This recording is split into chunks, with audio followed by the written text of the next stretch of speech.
come join me on Monday, October 14th at the Belglade Country Club for the VPSD Firefighters Thanksgiving Day Dinner Fundraiser. We're going to party from 6 p.m. until they throw us out with the music of Crimson Sunset as they rock to the music of the 70s, 80s, 90s, and beyond. So come on out and support our firefighters. If you'd like to help with the fundraiser or with providing dinner to the firefighters, contact me at goldwingnut.com/Thanksgiving or email me at thanksgiving@goldwingnut.com. We'll see you there. Well, hello everyone. It's been an interesting day to say the least. Sorry about earlier today. The screw-ups, if you saw the cartoon that was on just a few minutes ago, if you don't know what it does, don't mess with it. That cartoon actually was in one of our manuals for the nuclear power plant operations when I was in the Navy. And pretty much everybody understood what it meant. It's a shame I didn't. It's a shame I didn't have the same common sense I used to have. Basically, what happened a couple of weeks ago, I got myself a new MacBook. I installed OBS, which is the broadcast software that I use for these shows, on the laptop. I was configuring it, and I was tinkering with a few things, and I changed some settings. And that's what caused the problem last week. I backed up my settings and transferred them to my desktop Mac. And sure enough, came with it. Same problem. But I was able to figure it out finally after ripping everything out by its roots on my desktop and reinstalling it and getting the problem to reoccur. But fortunately, I tested it for about an hour, and everything streamed well for, about an hour and 20 minutes. So and I had 4 different computers watching it, so everything looked good. So let's get started. We'll start with, I want to thank my sponsor for this show. It's Garage Skins. They're hosting this show for me tonight. It was supposed to have been last week, but we carried it over to this week. Garage Skins it's not a new product, but it's relatively new here in the Villages. Instead of painting your garage or something like that, it's a high density, I think it's some sort of high density foam that's magnetically attached to your garage door to give it a 3-dimensional look. And it's really sharp looking. There's at least one house here in the Villages that has it. You saw it in the ad. That's over in the village of DeLuna. Beautiful home.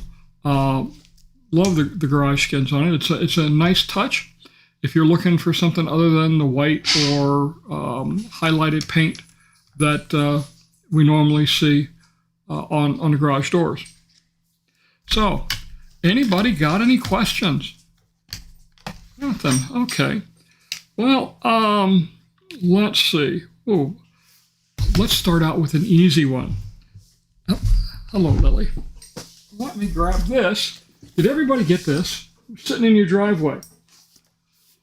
I've been here 10 and a half years. Gotten a new one of those every year. I actually save them just because I think they're interesting, and they're a great source of information. They used to be. It used to give you all the villages and the nearest rec center to them, how many homes, how many residents, who your district supervisors were. I think they even told you when the meetings were. None of that is in this one. They used to tell you city and county government information for Lake County, Marion County, and Sumter County. Not in this one. They got a little bit of city information for Lady Lake and Wildwood, but not even that much. I mean, used to tell you who all the city commissioners were for Wildwood. Nothing. A lot of advertisements, a lot of good companies in there, but I think they really fell on their sword this year. They for a newcomer's guide, it doesn't give the newcomer a whole lot to go for. You're better off grabbing one that's 2 or 3 years old. unless, of course, you happen to live down in District 13, 14, or 15, which didn't exist a couple of years ago. All right, so let's put this off to the side. Ouch. I got my Lily sitting here being a pest. All right, so we talked about the Newcomer's Guide. Got a bunch of questions. Let me take off my watch because it's making noises that I don't need it to make. Put it on the charger. So let's see. Hello from Wisconsin. Moving to Moultrie Creek next month. Well, congratulations. Tamajama. Okay, Tamajama. Interesting. And Greg says, wooden penny garage door, a new color, require ARC approval. How do garage skins get around that? Looks like an interesting product. You know, when I saw their ad 3 weeks ago, because I asked them, you know, give me an ad that, you know, describes your product so we can air it. And the first thing it said was, doesn't require ARC approval. I questioned it. But apparently they've been through the process, and the ARC is saying we don't need approval to put it in there. I guess the reason for that might be because it's considered temporary, because it can be removed. That's the best answer I can give you at this point. But it seems like it should. That was my first thought too. But I guess not. All right. So I got a bunch of questions. Oh, hang on. Mark says, my garage door faces west, and the afternoon sun comes in the windows and heats up the garage. The door is insulated, but the windows let in heat. Any suggestion? No. This is Florida. I mean, the sun comes in, you're gonna roast. That's the best I can tell you. I don't think that there's an easy solution on that. All right, so Sharon says, hi Don, glad you got your Mac all squared away. Question, any word on when the new Walmart on Morse and 44 will start construction? No, not a bit of clue. I wouldn't expect it until, you know, maybe this time next year. You know, it takes a while to go through permitting, you know. And since you brought up Walmart, let me talk about what's the other store? Oh yeah, Costco.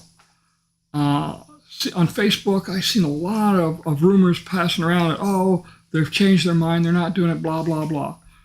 So I went looking, and they filed their permitting for water management.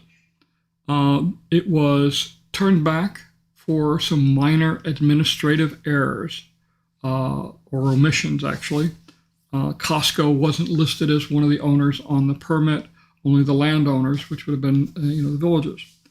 So Costco had to be included on that. Again, a minor administrative issue. That was about the 18th of last month. It's been several months since this was announced. So that tells me that, I think there's no doubt about it. It's going to go forward. But there's some other things going on that have my interest with the county commission, and we'll get to those because Mark asked me a question earlier. Excuse me. And concerning impact fees, and impact fees are a big deal for these merchants. All right. Tamajama says, since we bought our home over the phone, we did tour Moultrie Creek back in July. Does the area have golf cart paths to get around to other parts of the villages? So yes, there is golf cart paths. The main roads have golf cart lanes on the left and right hand side. And then when you get to the major intersections, like when Bar meets Central Parkway, then you get back on the golf cart path. Along Central Parkway, there are the multimodal paths, but once you get off the 4-lane roads, it becomes the main roads that are not 4 lanes. You get a golf cart lane, and once you get into the residential roads, then you're in there with the rest of the traffic. Okay. Let's see. Another question from, wow. Tamajama, you're just hitting me with all kinds of questions. How close on our house we close on our house on Friday, but finishing up husband doctor appointments before we move down late next month. We're super excited. You should be. It's a big move. It's a scary move for many. For Debbie and I moving here, it was, that was, oh my gosh, over 10 years ago.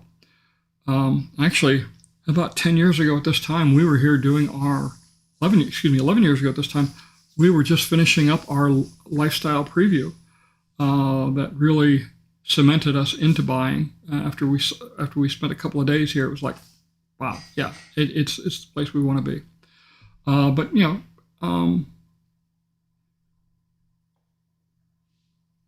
Oh, okay, sorry. More messages scrolling up over here. For many, it's an exciting time to move. Debbie and I kind of chuckle on occasion. We hear people say, well, we've been married, 40 some years and we've never been apart. Man, I can't say that for Debbie and I. We spent the first 20 years of our marriage. I was in the Navy on submarines and, gone for 100 days at a time. So we spent in our first 3 years of marriage, we spent more time apart than we did together.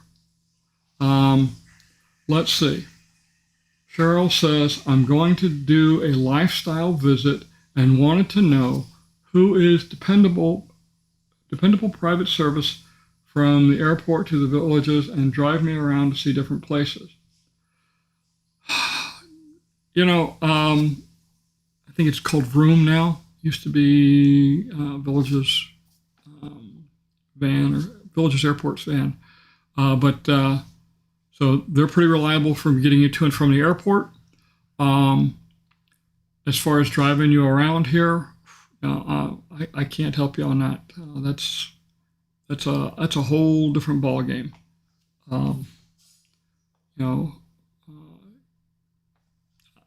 I don't have a good answer for you, unfortunately. All right.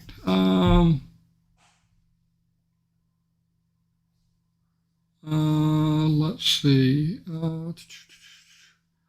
I guess my house is across the street from the home you bought on McMurtry Loop. I didn't buy on McMurtry Loop.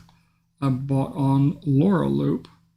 But, so Laura Loop is a veranda home community with 2 golden retrievers. Eventually, if we ever get the chance to move in there, then, it was important that we have a fenced-in yard.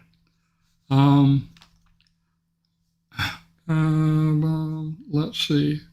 Our family video says, we bought in Moultrie Creek and love the area. Back home selling the old home and can't wait to get back. The Villages is a wonderful place to live. Prior veteran family here. Congratulations, yes. So Danny says, Don, when adding a pool, is there a huge jump in your property taxes? Well, it's going to go up by about 5 millage points based on the assessed value that the pool adds to the home's value. So 5 millage points is going to be, what is that, $5 on 1,000. So if you got a $100,000 pool, it might bring your taxes up $500. I could be wrong on the numbers. Maybe it's only $50. I think it might be just $50. Yeah, so it's not too bad. When we put our pool in here 7 years ago, we saw a slight increase, but it wasn't too dramatic, and that was 7 years ago, and what did we spend? $86,000 on a pool 7 years ago. So yes, I'm not drinking coffee tonight. That's red wine. Let's see. Let's see. Walter says, do you have to submit an ARC approval if I hardscape the new house in Wellpoint or Richmond? When I called ARC, they weren't helpful. Said I could do no paperwork, and said I could with no paperwork submitted to them. I would disagree with that. I don't know who you talk to, but if you add, hardscape landscaping to your home, you do have to do an ARC request. It's been a problem in the past where people haven't done it and they've run into conflicts.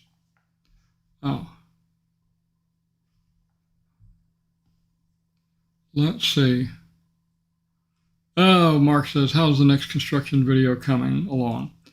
Well, I'll tell you what, Mark, I have been pulling my hair out all week, and I thought I had it licked this morning, for the morning broadcast or the afternoon broadcast. And obviously, I didn't. But I had spent probably 2.5 days. I got all the video shot. It's all basically edited now. I got to do the voiceover, and I've got to do the maps. But I'm targeting Tuesday to have it done. All right. So, since we're talking about 14 and 15, Moultrie Creek in that area, we had 2 CDD meetings last week. Was it last week? Yeah, it was last week. Man, time flies. CDD 14 and 15 met on the 12th of September. I think 14 set a new record. They were like 2.5 hours for a CDD meeting. I sat on the CDD board for almost 8 years. I don't think I ever saw one go more than an hour. And those that did, even approaching an hour, were all budget meetings where the district supervisors had a lot of questions. 14 had a lot of questions, a lot of misinformation. Some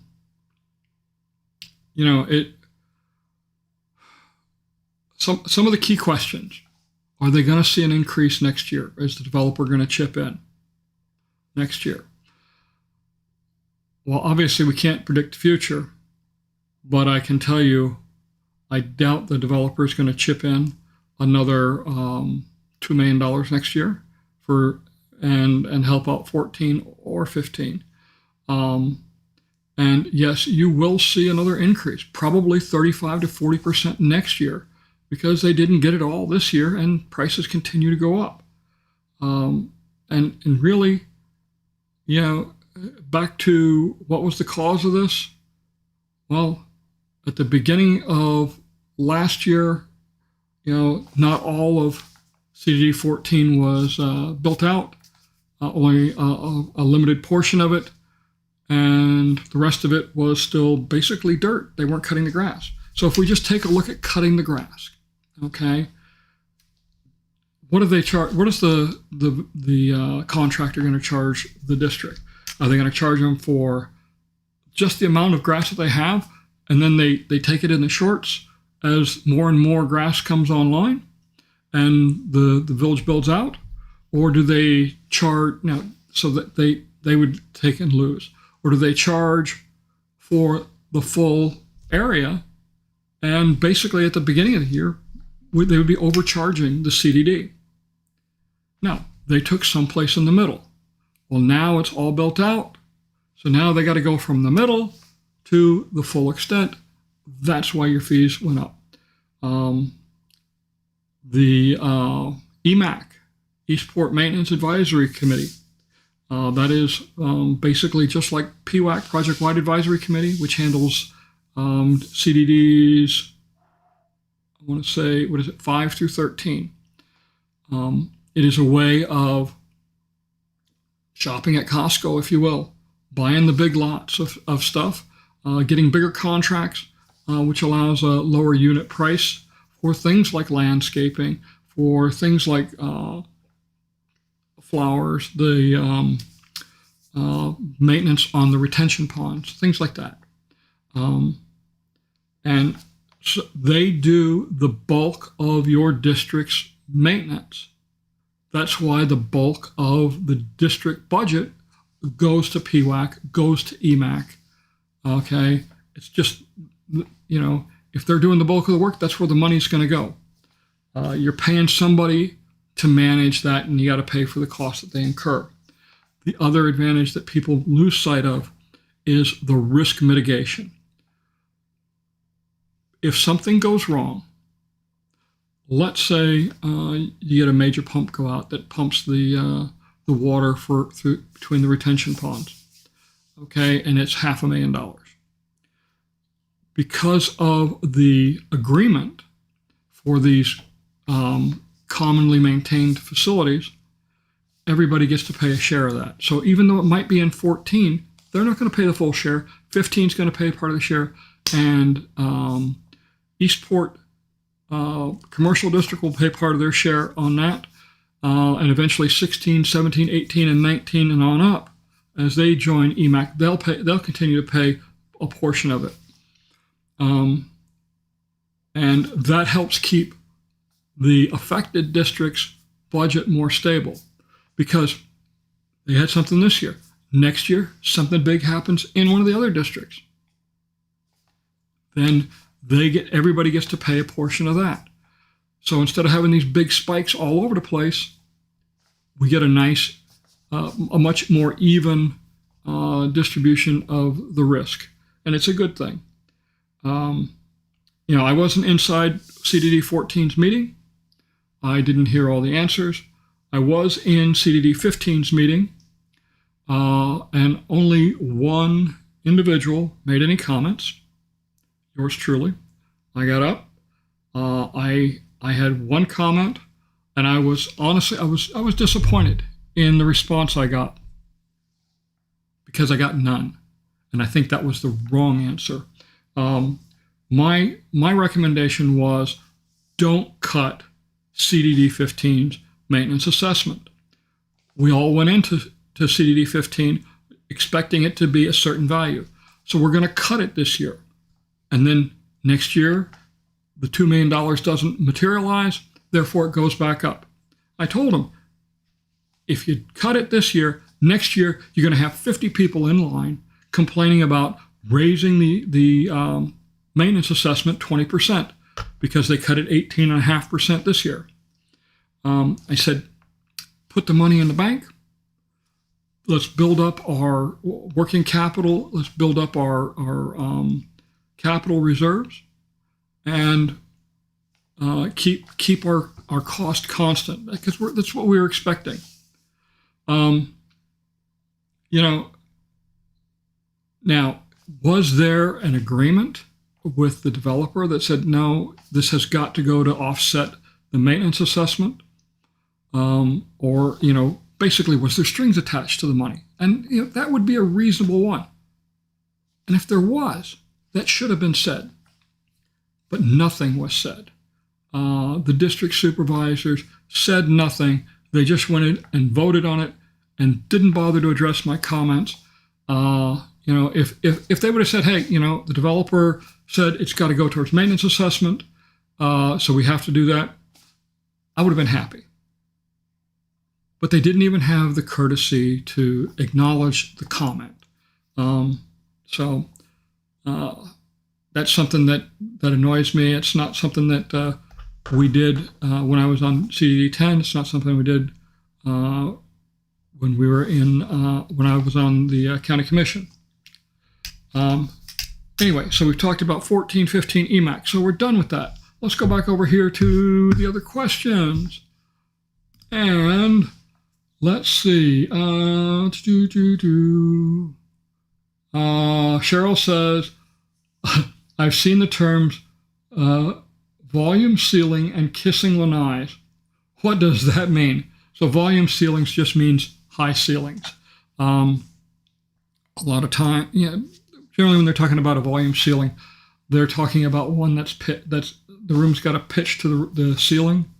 My office here that I'm looking at, the one side of the ceiling pitches up to about 4 foot from the other wall, so I got a higher volume up there. So it's just a high ceiling. Kissing lanais. Now, anybody that has, let's call it an interior lot, and that lives, pretty much anywhere in the villages, a kissing lanai is what they call it, because we basically don't have any backyards. Generally, there's about 10 feet from the lanai to the property line on each house.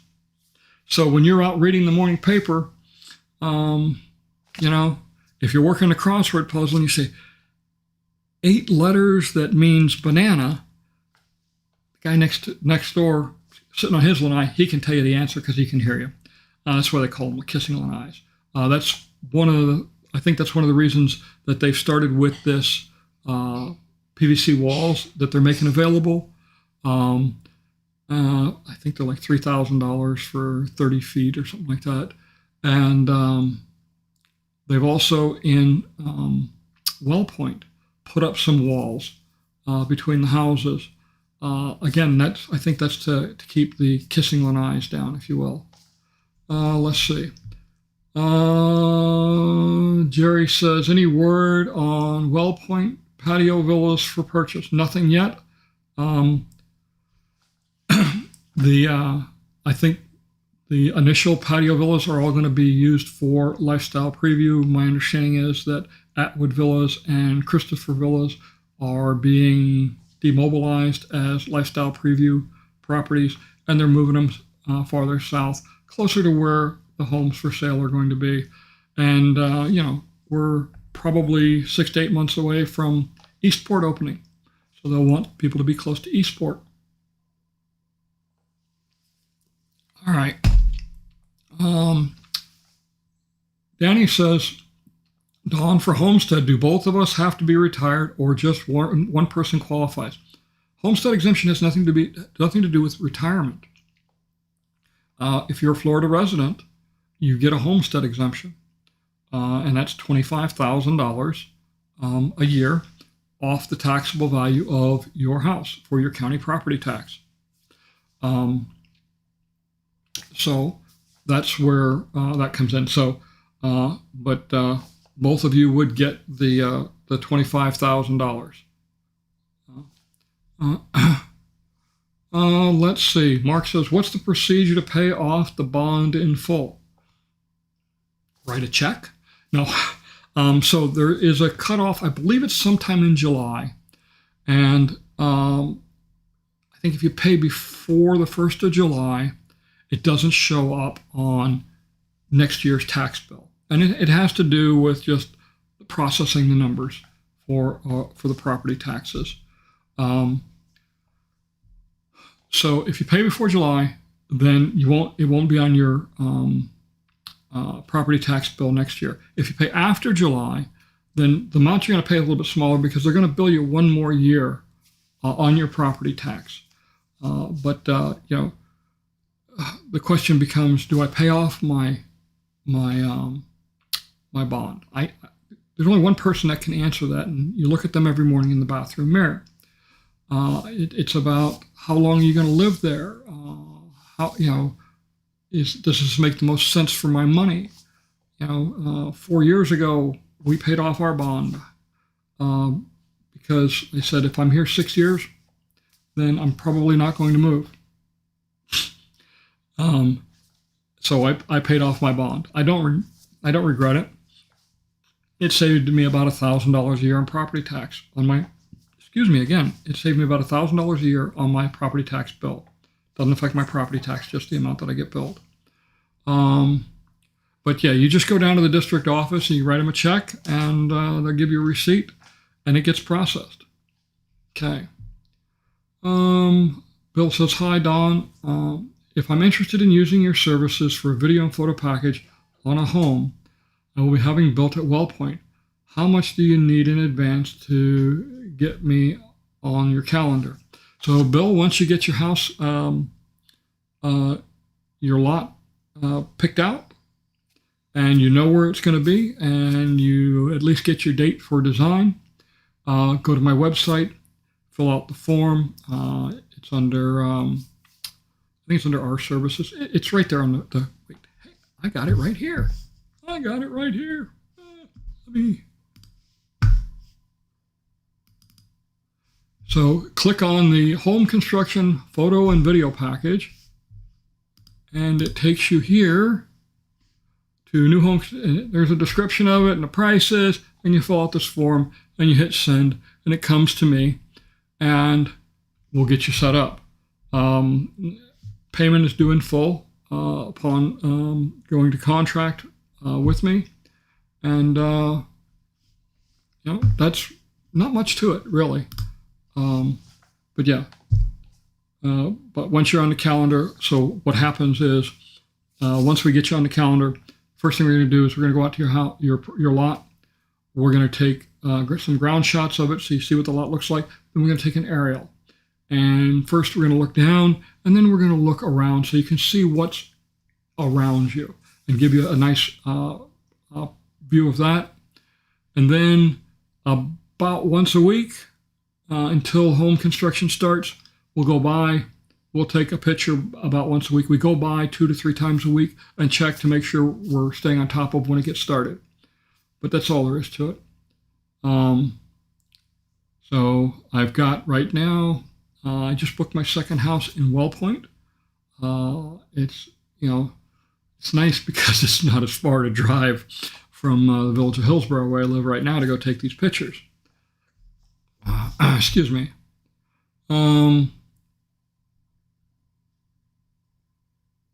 Let's see. Tamajema says, I have an interior lot, but I have a concrete wall behind me because there are courtyard villas behind me. That's why I chose the house we bought. That's not an unusual thing to do. On Cosmos, which is the street that I live off of, there's a handful of houses that back up to my courtyard villa community. And I know a few of the people, and they all said the same thing. We didn't want anybody behind us. We like the wall. It's a good thing.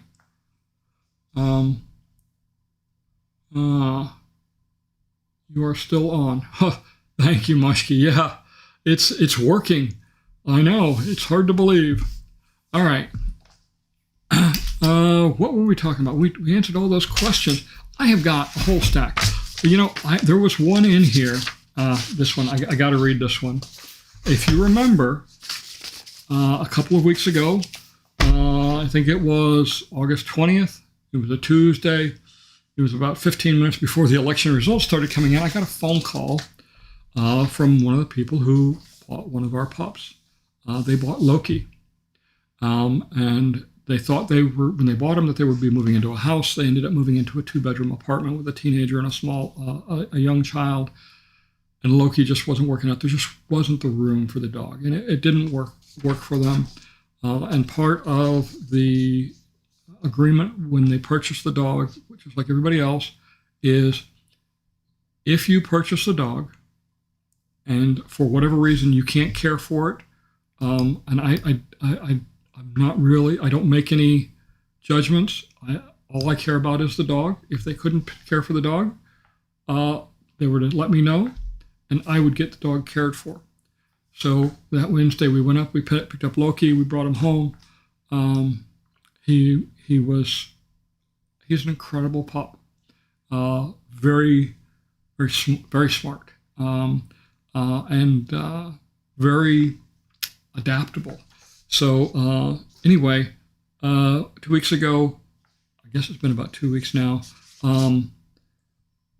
the Loki went to his new house. He lives down in Dabney, and Dave and his wife got him.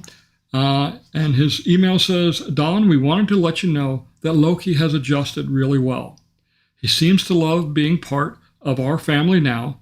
Surprisingly, he loves sleeping in his crate at night and often goes there on his own just to chill. He has Yeah. He has not had any accidents in the house and enjoys our evening walks to the Dabney Postal Station to grab the mail. Thank you again for allowing us to be Loki's new parents. It has been everything we hoped for and more. Thanks, Dave. So that was really great. It's always good to hear positive things about the pups going home. This litter was kind of unique. 10 puppies, 7 of them are with families with small children, which was kind of cool. And we've gotten a bunch of pictures with the pups with some of the kids. And I wouldn't call the dogs spoiled, maybe spoiled rotten, but they're not spoiled. They're getting loved to death. Let's see. What red wine are you drinking? Got a Michelob Ultra here. I like Michelob Ultra. I like it a lot. It is, it's a Shiraz, and I don't even remember what it was. Debbie picked it up today when she went to the grocery store to pick up the stuff for dinner. If you saw the piece I did, I posted up on Facebook. I was out in the backyard in front of the pool, and what you didn't see what was in front of me, which was the grill, which had asparagus and some steaks on it, and that was dinner tonight. But she went to the store, picked up some wine to go with it. Let's see.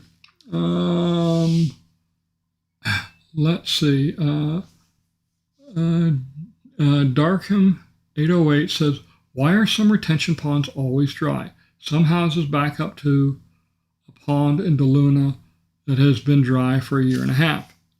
Okay, so if you read your deed restrictions, it talks about that, and there's no guarantee that there will be water in those ponds. What you're probably looking at is not a retention pond, though. You're probably looking at a natural body of water.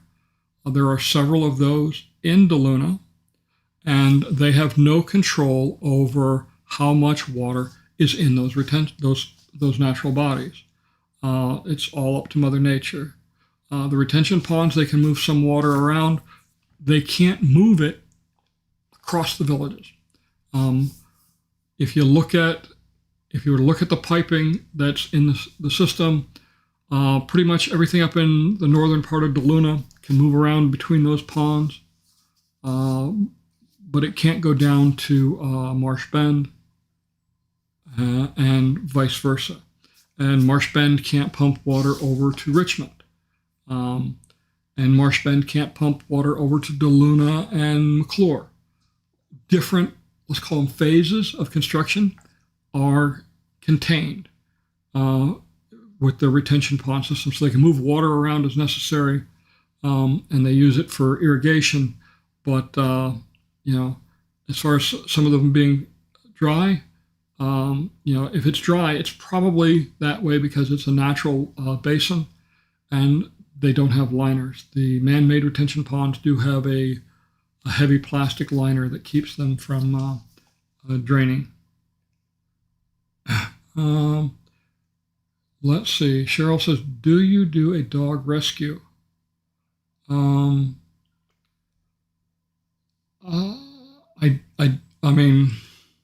don't do a rescue.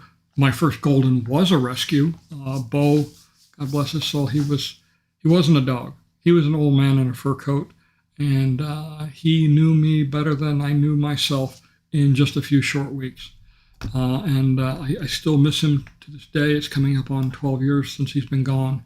He passed away right before we moved to the villages, and it still hurts. Actually, it's coming up on 11 years.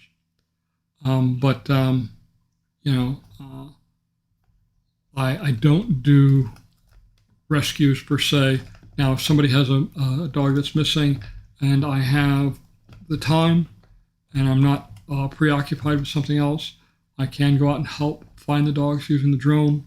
I don't charge for that, but there are limitations. you can only do so much with the drone. The other thing is, it's got to be right away. I mean, if the dog has been missing for 20 minutes and I get the call, that's perfect. Dogs are runners. They'll wander, and the longer you give them to wander, the bigger the search area, and you're just limited on how much you can search. I can search a little over 50 acres an hour with a drone. 50 acres isn't a whole lot. Let's see. And where? Okay. So Muskie and Cheryl are talking. All right. Let's go on. This is from Dee. She says, "Hi, Don. My question. If an area of the villages is designated as a flood zone A on a FEMA map, will this change to an X zone after the elevation certification is received and processed by FEMA?" It should. Okay, if FEMA says, yeah, it's no longer in that flood zone, then yeah, it should change. The county has that on their GIS map. It's one of the many layers that are available.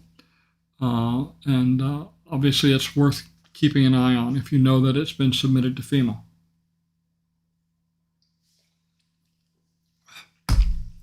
All right.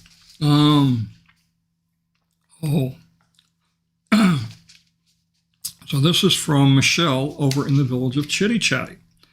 It's a little lengthy, but we'll go over it. Hoping your expertise and knowledge can guide me. We live in Thai villas in Chitty Chatty. Everybody remembers Thai villas. That was the first precast homes that were built. They were the very first ones built. The back of our home is on part of the preserve where there is a thin and struggling tree line, retention pond, and then Morse Boulevard right there. We saw the initial overview for the Walmart that is scheduled to be built on the corner of 44 and Morse. The news piece indicated an 81-page site plan that was submitted to the city of Wildwood. Is that available to the public to view? And if so, can you help me locate it? Yes, it is. We'll talk about that in a second. It appears that there will be an entry for the trucks coming and going from the loading docks, maybe directly in our line of sight if there is no landscaping or berm placed along Morse where they show a large retention pond being added. Any guidance you can offer is greatly appreciated. We love your video updates. Always look forward to your commentary. Thanks. Thank you much for any help you can offer. So Michelle, sorry, getting ahead of myself. Go to the Wildwood website. It's going to be in one of two places. Probably the first place you'll see it is the Project Review Committee, PRC. And it will be in their agenda and minutes. Take a look at that. That'll give you the information you need. That's where I find a lot of information is in the PRC because it goes through there before it goes to the City Council for approval. All right. Where are we at on time? Okay, it's only 9:15. We're doing really well. Let's see. This is from Naperville Real Estate.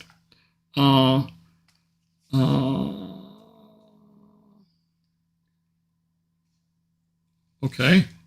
Do Lee homes, okay, I'm thinking it's supposed to be new homes. Do new homes come with a microwave vent that is vented to the outside? If not, can you add that and pay to have them vent outside, or is that something you are stuck going on your own?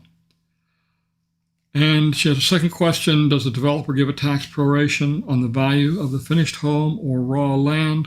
Are taxes paid in arrears in Florida? All right, so first question, the vent. So some homes that I have taken pictures of, and I've done over 200 homes now, they do have a vent for the microwave stove to vent out on the side of the house. I looked at my property down in Moultrie Creek. It does not. but it's a precast. So that is probably why.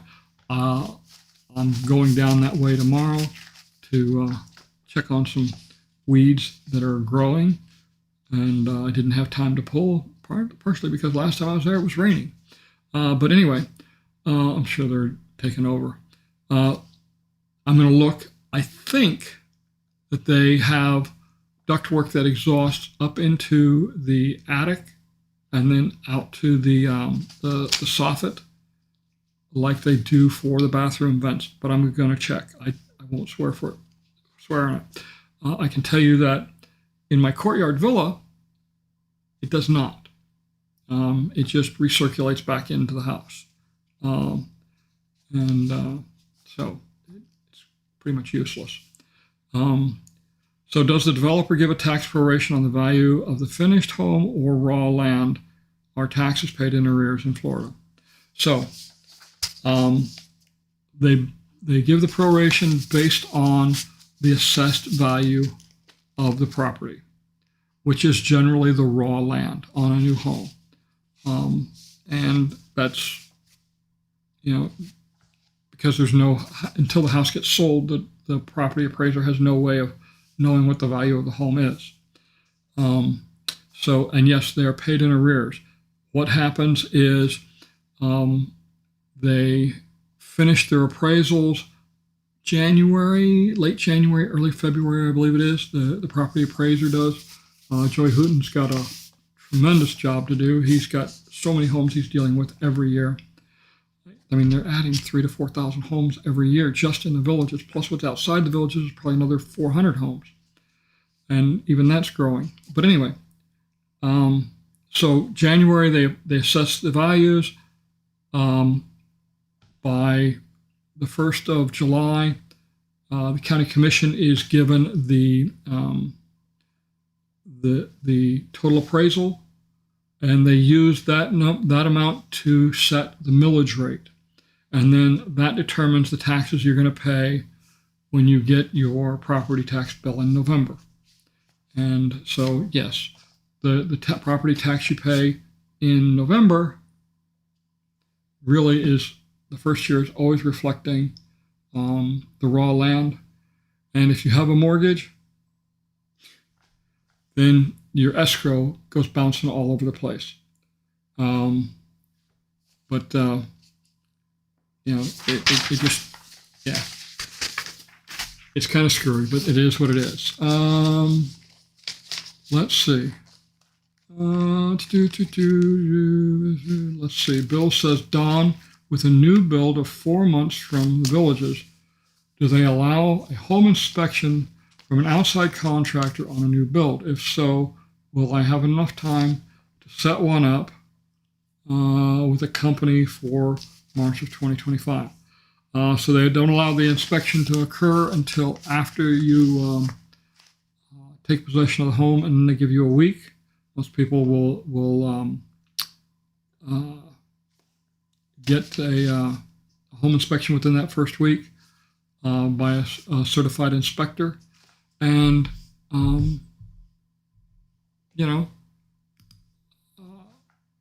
that's when you can get it.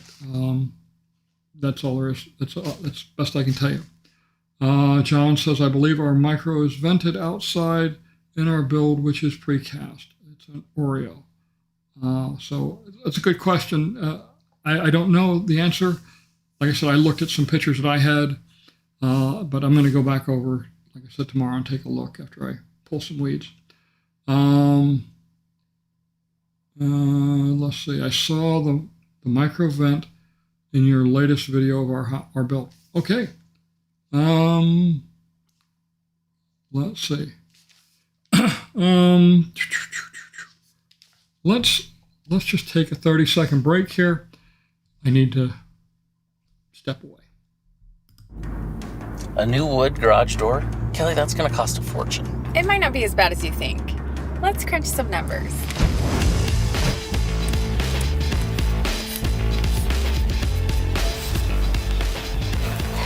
Here's the perfect solution. We're going to use garage skins. Garage skins? Upgrade your home today with Garage Skins, the simple and elegant solution that transforms your garage door in minutes without breaking the bank. Easy, affordable, beautiful.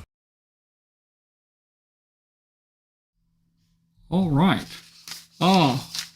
Let's see. Let's get back at it. Again, Garage Skins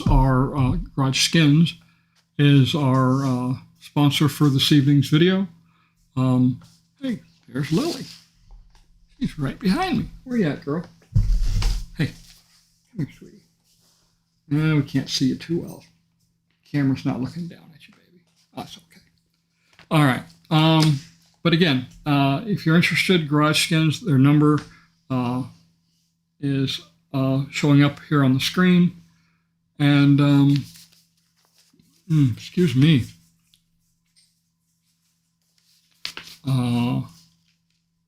Yeah, again, Garage Skins, great, looks like a great product. This is from Paul and Roxy. He says, Don, I'm not sure if you had anything to do with it, but we noticed a few days ago that Sawgrass finally has an active webcam. We like being able to check it out. We like being able to check out how busy the squares are before we head out. I unfortunately had nothing to do with it. I'm just low man on the totem pole. So this is also from Paul and Roxy. And this one says, the Villages has been promoting the coming splash pad in Middleton. With all of the attention on unexpected maintenance fees, who ultimately will be responsible for the maintenance of the splash pad? It looks to be a very complicated device and will require specialized maintenance. So I don't know how complicated it is, but it definitely will have specialized maintenance. That is part of the commercial district, and that's part of the Moultrie Creek Maintenance Advisory Committee, Middleton Maintenance Advisory Committee, MMAC. They have something very similar as EMAC and PWAC. It's not going to be the residents of the age-restricted community, those in Moultrie Creek, Well Point, Shady Brook, and that's in Middleton. That comes out of Middleton's pocket, not ours. All right. Where are we at on time? Great. Any more questions over here? Joe says, Cheryl, if you don't mind riding with an old man, I have taken folks around the Villages to give them an overview. Depends on what you want to see. That's a nice offer, Joe. And that really is, Cheryl, probably your best bet is find somebody that you might know here that can drive you around. I've done it a couple of times for folks. I didn't mind doing it. My schedule wasn't quite as busy as it is these days. All right. Oh yeah, this is what I wanted to get to. This is from Joe. Just speaking of you, Joe Gang. Joe has a couple of questions. Besides 25%, how does the 50% impact fee differ from the 75% that was proposed by the last administration that was rejected? Do businesses that were coming but not here yet get a view that it was possible, or is there a grandfathered clause for them to have if they have committed? I'm thinking of Walmart Supercenter. I remember the hospital that was supposed to come and pulled back during the last discussion of raising the impact fees. Since I think this specific to roads, does this mean Stillwater Trail might be finished? So I'll answer the first one. Stillwater Trail is a maintenance activity. It is not an expansion, okay? So the impact fees cannot be used for that. Impact fees can only be used for growth. And that means adding lanes, maybe building new roads, adding traffic control devices, things like that. It can't be used for maintenance like repaving. Contrary to what was pushed 4 years ago during the county commission meeting or during the county commission election, where they said, we're going to raise the impact fees and take back the 25%. Sorry, it doesn't work that way. Most of that 25% increase was due to the resurfacing of Morris and Buena Vista. I think it was like $11 million out of the $20 million increase that happened. And that is maintenance. So they could raise it all they wanted. It didn't make any difference. So let's talk about the impact fee increase that was just approved, or that was just voted on by the county commission. So they can raise it up to 50% in 4 years. And if they do that, they can raise it by a quarter of that, so 12.5% per year for each of the 4 years. To do more than that requires a supermajority. I think it's 60%. Basically, you need 4 out of 5 commissioners to vote for it to approve it more than 25% of the 50% increase. The 70% or 75% that was approved, and then the state legislature took actions because it wasn't just Sumter County, contrary to what certain organizations want you to believe. There were about 6 counties throughout the state that were going through huge increases in impact fees that were difficult to justify.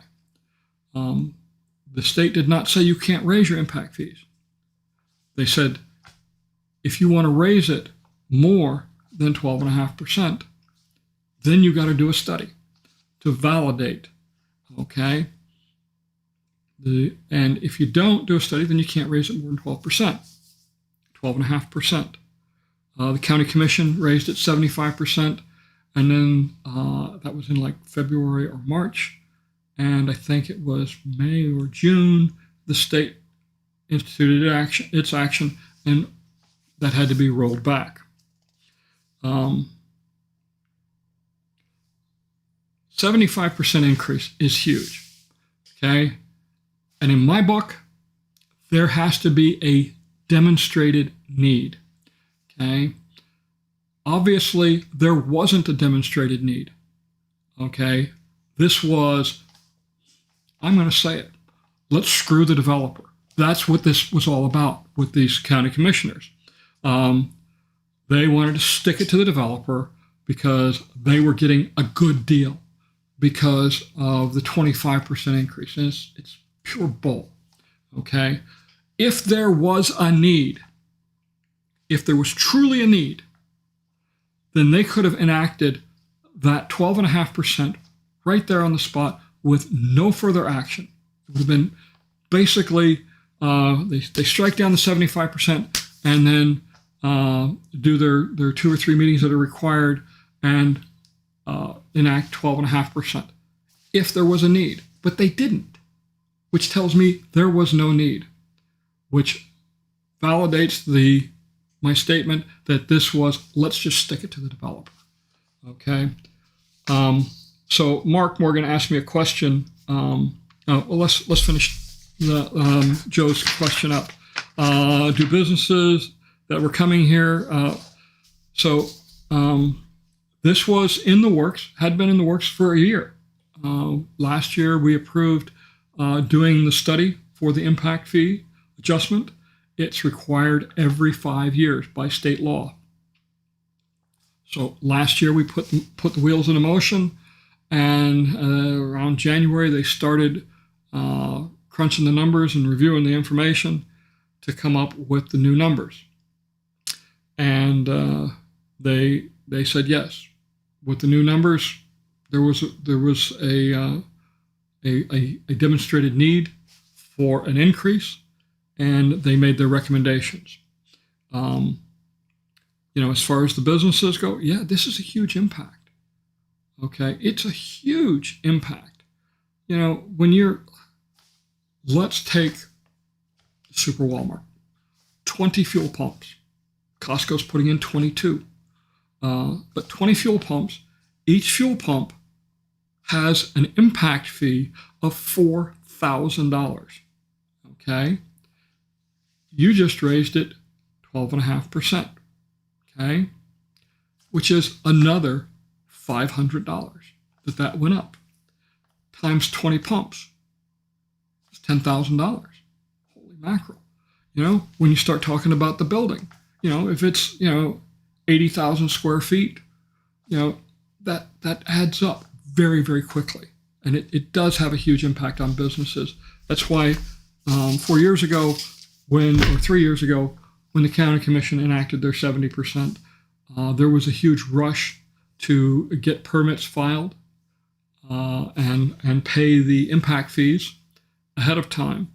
The county saw a big jump in those fees that year. The following year, they saw a big drop because it was rescinded and people weren't in a rush then to get the impact fees filed. So they have a huge impact on our businesses. Okay.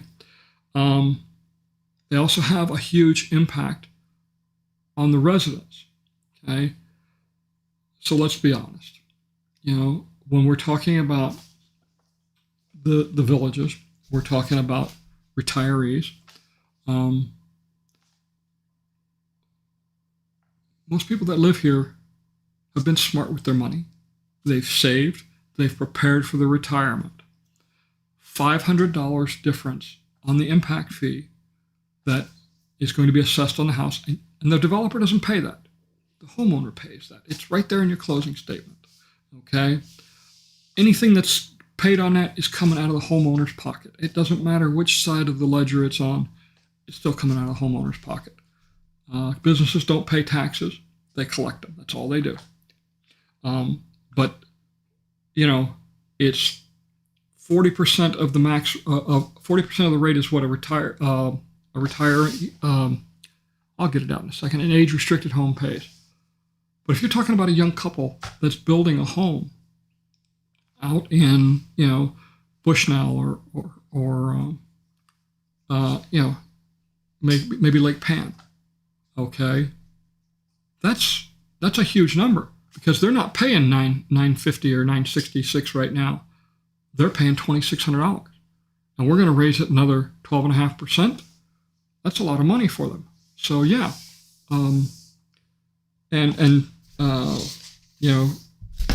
Mark Morgan sent me a text message earlier this morning asking me on this same topic how I would have voted. When I had to step down from my position as county commissioner, this information had just come out. So I really didn't have an opportunity to ask the questions I wanted to ask. But basically, my first question is, what is our need? Okay, how much do we need to make the capacity improvements for our roads that are required? And if it was X and X equated to 8% increase, then that's where I would have gone.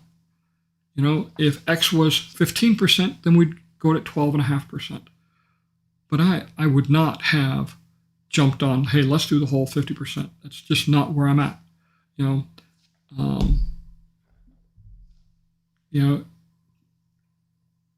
you look, at the communities as they're being built, okay, the road impact fees don't put in the residential streets.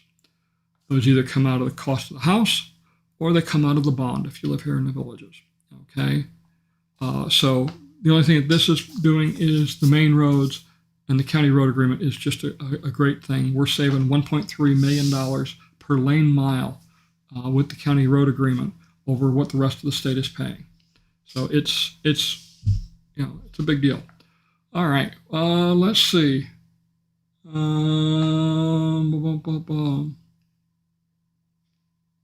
let's see. All right, here we go.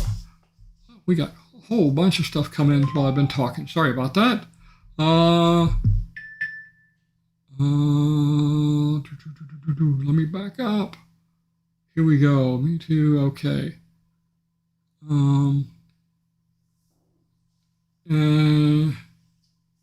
Cheryl says, Don, did you get a home inspection before you closed? No, I got it done right after I did it myself, right after the closing.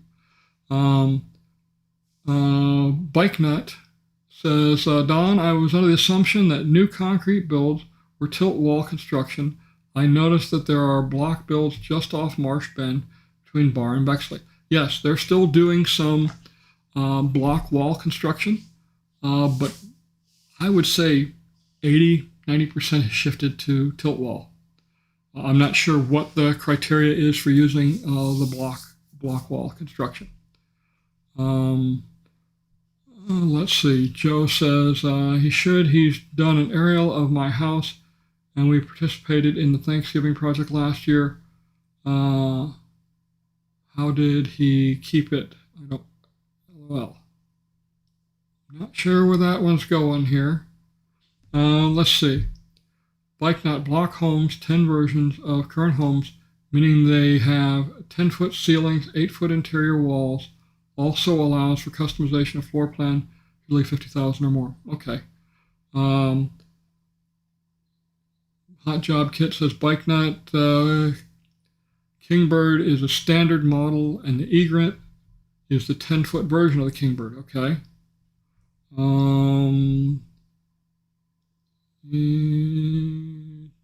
Yeah.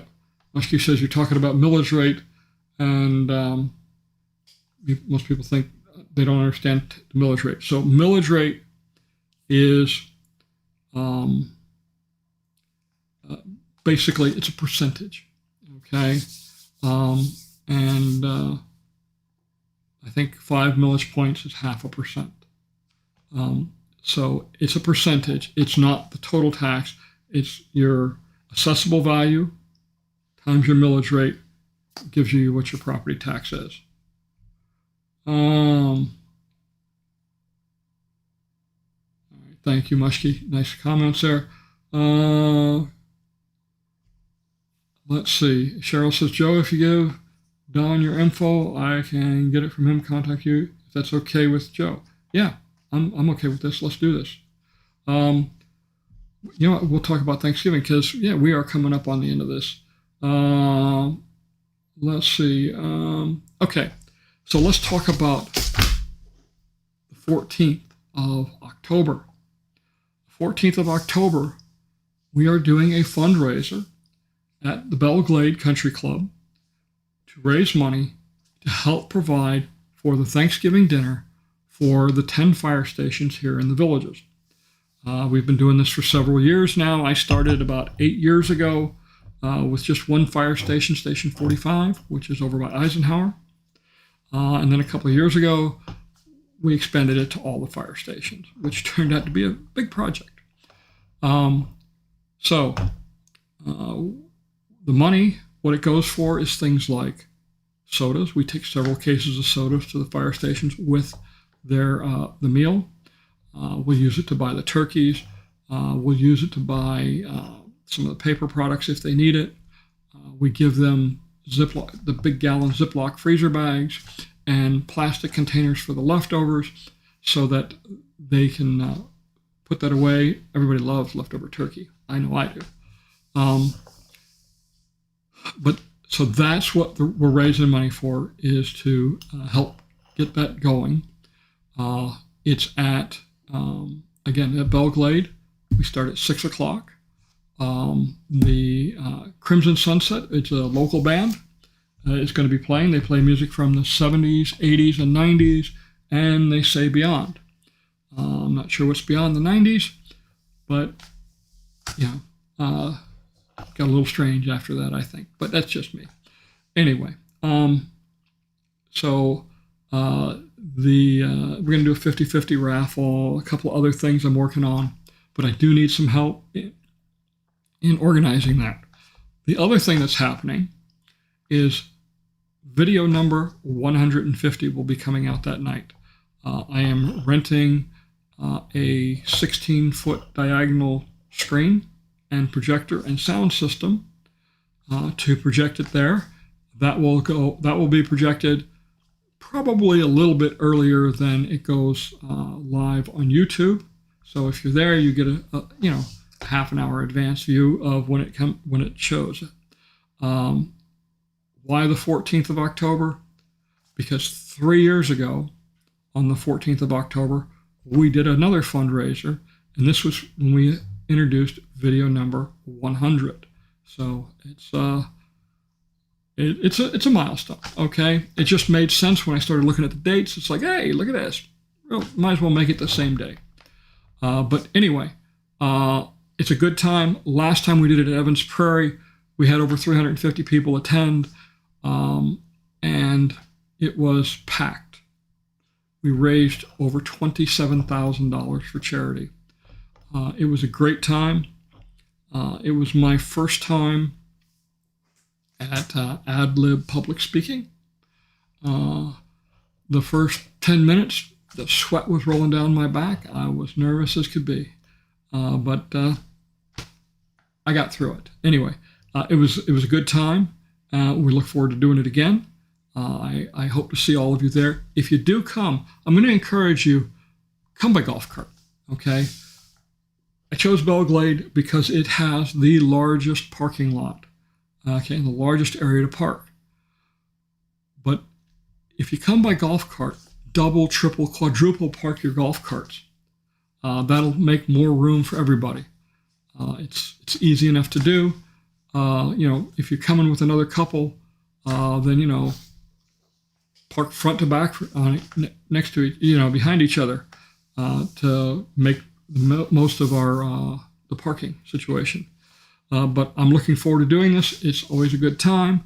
Again, if you're interested in helping out in organizing the event and or helping with Thanksgiving for the firefighters, please, it's Thanksgiving@goldwingnut.com. Or go to my website. You'll see the link up there for Thanksgiving. There's a form you can fill out, and there's information about where the fire stations are and what we're doing. I can use all the help. For each fire station, we need at least one coordinator. Right now, I have got 3 coordinators, and probably 4 because Mushkie's on here, and I know she's she did 2 fire stations last year by herself. So her and Paula Love did 2 fire stations. It's a lot of work, really is. I normally do Fire Station 45, which is the one across from Eisenhower. That's the one I've always done. Anyway, so we need coordinators. The coordinators will reach out to the neighborhoods and get the arrange for the food, and I'll go over all the details with the coordinators for each fire station as we get closer. But for now, it's the fundraiser. So that's again the 14th of October, 6 o'clock, Belglade Golf Course. It's a Monday evening. So I hope to see you all there. I'm looking forward to it. All right. So we are at an hour and 15 minutes into the show. Again, I want to thank everybody for joining me. I apologize for the technical issues. We're going to try doing the live broadcast again from a rec center or some other location. At first I thought it was their network. Come to find out, it was me tinkering with the software where I shouldn't have been. That was causing the problems there. So maybe I'll go down there and give it another shot. But looking at doing it maybe at one of the local restaurants, the golf courses, doing a live broadcast. We had a great time last week. We had about 20 people that showed up in person, and it was really a good time. And I want to thank everybody for joining in. With that being said, we're not spring chickens anymore. So we have some choices in life. We can figure out which way we want to go. Do we want to grow and enjoy life, or do we want to take a different tact? I've always been told what doesn't grow dies. Me, I'm all for going out, enjoying life, having a good time, growing mentally. Well, physically, I'm trying to shrink, and emotionally, spiritually, growing and enjoying life. So I would encourage you to do the same. We are very blessed, very fortunate to live in a country that we do, where we have freedom, which is such a cherished commodity that many people in this world do not enjoy. And if you happen to live in the villages or planning to live in the villages, we're very blessed to live in a very beautiful community that has so much to offer. And the true value, though, in the villages is not the houses. It's not the rec centers and the golf courses, although the golf courses do help. It's the people. It's your neighbors, your friends that you make, and it's a phenomenal community. With that, I'm going to say goodnight. We'll do this again next week. Look for video number 149 in the next 2 or 3 days. Thanks, everybody. Have a good evening.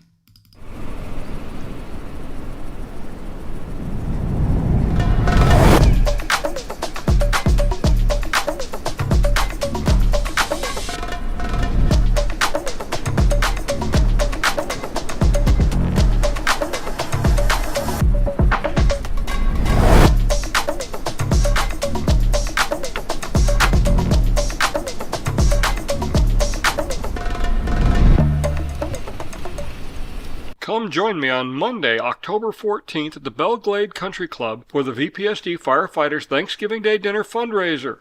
We're going to party from 6 p.m. until they throw us out with the music of Crimson Sunset as they rock to the music of the 70s, 80s, 90s, and beyond. So come on out and support our firefighters. If you'd like to help with the fundraiser or with providing dinner to the firefighters, contact me at goldwingnut.com/Thanksgiving or email me at thanksgiving@goldwingnut.com. We'll see you there.